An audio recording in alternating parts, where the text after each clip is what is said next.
o'qishdagi taassurotlaringizni biroz gapirib bersangiz. O'qishdagi taassurotlar a'lo. Chunki deganda chet el safar, ya'ni chet el malaka oshirishga birinchi marta kelib turibman.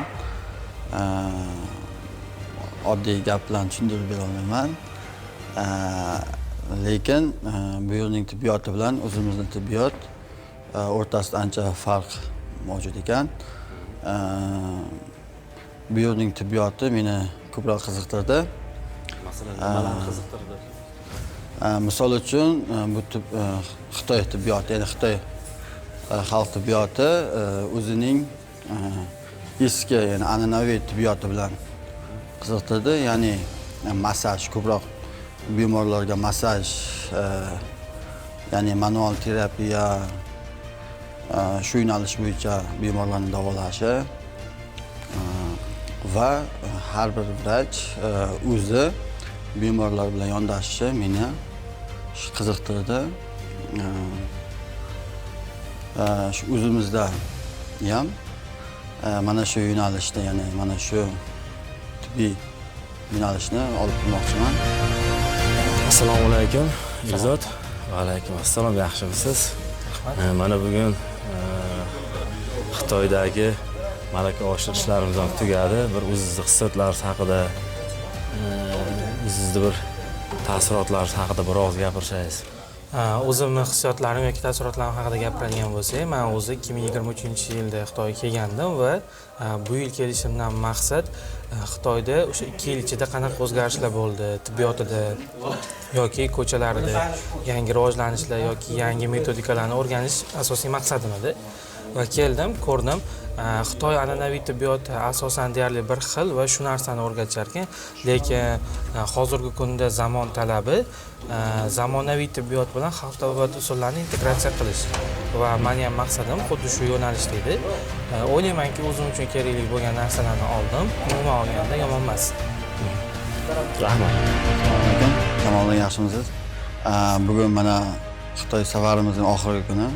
Xitoy haqida taassurotlaringiz? Avvalambor va alaykum assalom. Hammaga assalomu alaykum va rahmatullohi va barakatuh. Taassurotlarni gapirayotgan bo'lsak, hozirroq hayajonda biz bugun tugatdik, diplomlarni oldik hammamiz. Chiroyli gaplar bo'ldi, yaxshi gaplar bo'ldi. Mana shuncha kun bilim oldik, yangiliklarni ko'rdik, integratsiya haqida yana ham tushunchaga ega bo'ldik. Xitoyda o'sha o'zini traditsionniy deydi, uslublari va o'sha современный meditsina birgalikda integratsiya qilinayotgan jarayonlarni o'z ko'zimiz bilan guvoh bo'ldik va qanaqa darajada bu amalga oshayotgani, ya'ni bularning statuslari, ya'ni современный meditsina bilan traditsionniy meditsina meditsinalarni qanchalik bir-biriga bo'lgan hurmati, bir-biriga bog'liqligi, juda ham bir-biriga bog'liq statuslarini o'z ko'zimiz bilan ko'rib, shu narsaga guvoh bo'ldikki va havas qildik.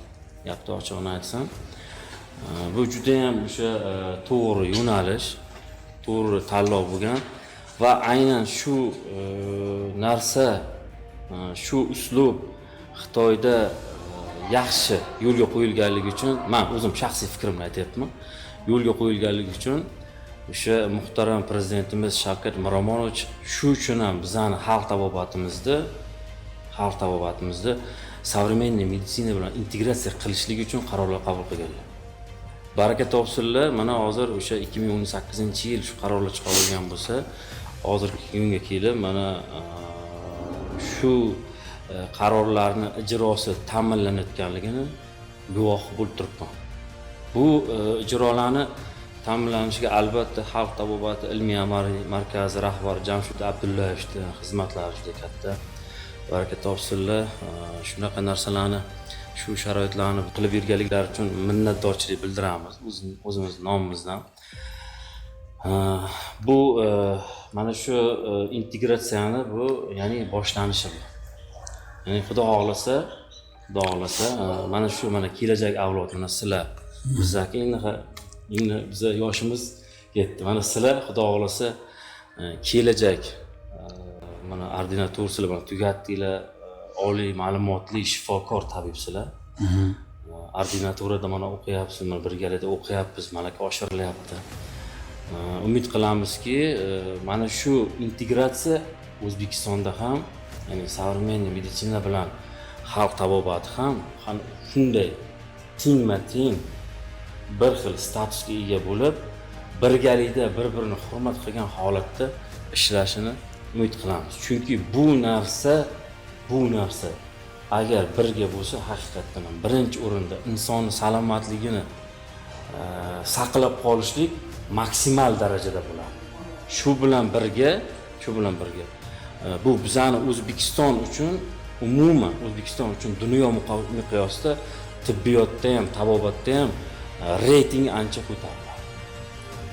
Men shunaqa degan fikrdaman. Chunki shu aynan shu uchun prezidentimiz integratsiyani yo'lga qo'ydilar O'zbekistonda. Va bu narsani yo'lni ochib berdilar, qaror chiqarilgan, Xalq tabobat ilmiy markaziga ochilgan, eshiklar ochiq, ulardan kirish, ularga mehnat qilish, ulardan foydalanish faqat bizga qoldi.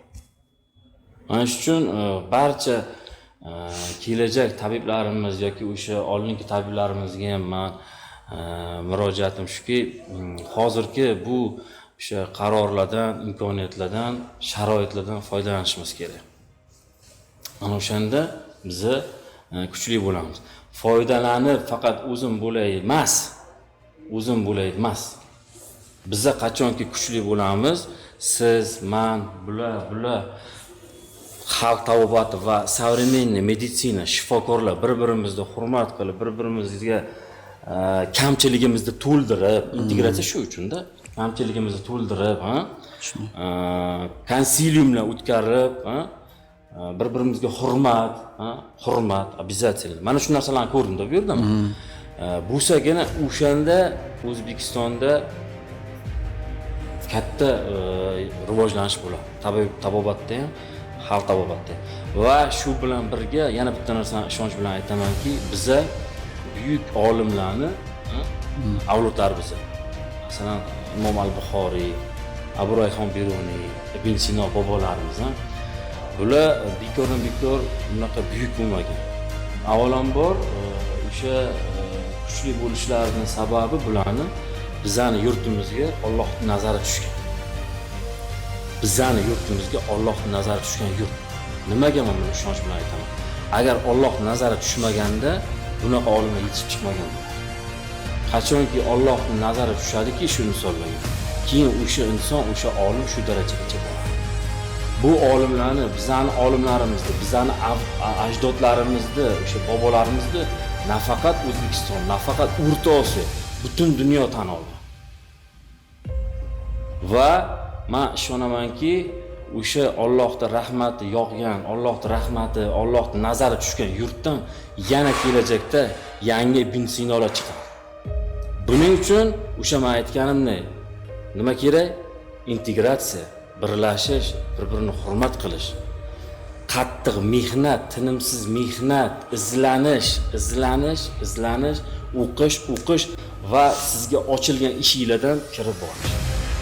Agar shunday bo'lsa, kelajakda yangi Ibn Sino chiqishiga ishonaman. Salomat bo'ling. Rahmat aya. Sog' bo'ling.